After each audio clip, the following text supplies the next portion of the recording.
एक जीवाश्म मानव मल के 1500 साल पुराने टुकड़े में एक पूरा रैटलस्नेक था।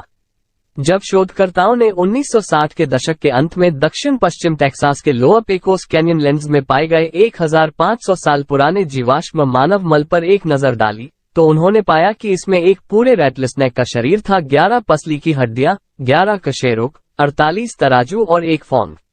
स्मिथसोनियन पत्रिका के अनुसार जीवाश्म का अध्ययन करने वाले लोग विश्वास नहीं करते हैं कि सामान्य भोजन के दौरान खतरनाक सरीसृप खाया गया था, लेकिन इसके बजाय एक औपचारिक या अनुष्ठानिक कार्यक्रम के दौरान खाया गया था।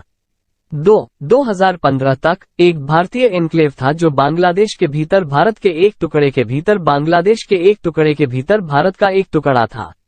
जी हाँ, आपने सही पढ़ा है, लेकिन वास्तव में डूबने के लिए आपको इसे कुछ और बार पढ़ना पड़ सकता है। एटलस ओब्सकुरा के अनुसार 2015 तक 2 एकड़ की भू राजनीतिक विसंगति, जिसे दहला खागराबारी कहा जाता है, गंदा राजनीतिक सीमा विवाद और एक बांग्लादेशी जूट किसान के स्वामित्व में था, जो हर सुबह बांग्लादेश में उठता था, अपनी जमीन पर खेती करने के लिए भारत जाता था और दिन के अंत में बांग्लादेश लौट आता था। एक जंगली आवागमन के बारे में बात करो।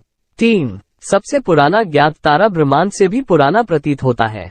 मेथुसेला नामक एक प्राचीन तारे ने वैज्ञानिकों को इस तथ्य के कारण चकित कर दिया है कि खगोलीय पिंड वास्तविक ब्रह्मांड से पुराना प्रतीत होता है।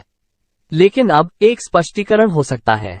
हालांकि पिछले शोध ने सुझाव दिया था कि तारा लगभग 16 बिलियन वर्ष पुराना था, ब्रह्मांड केवल 13.8 बिलियन वर्ष पुराना होने के बावजूद नई संख्याएं थोड़ी अधिक समझ में आती हैं।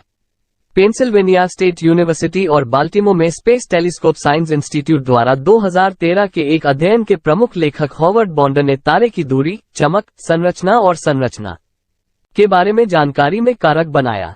नतीजतन उन्होंने समझाया कि उन्होंने मेथुसेलाह को 14.5 बिलियन वर्ष की आयु में मापा, एक अवशिष्ट अनिश्चितता के साथ जो तारे की उम्र को ब्रह्मांड की उम्र के साथ संगत बनाता है। यह अनिश्चितता 800 मिलियन वर्ष से अधिक या माइनस है, जिसका अर्थ है कि मेथुसेलाह लगभग 13.7 बिलियन वर्ष पुराना हो सकता है, जो इसे ब्रह्मांड की तुलना में थोड़ा छोटा बना देगा।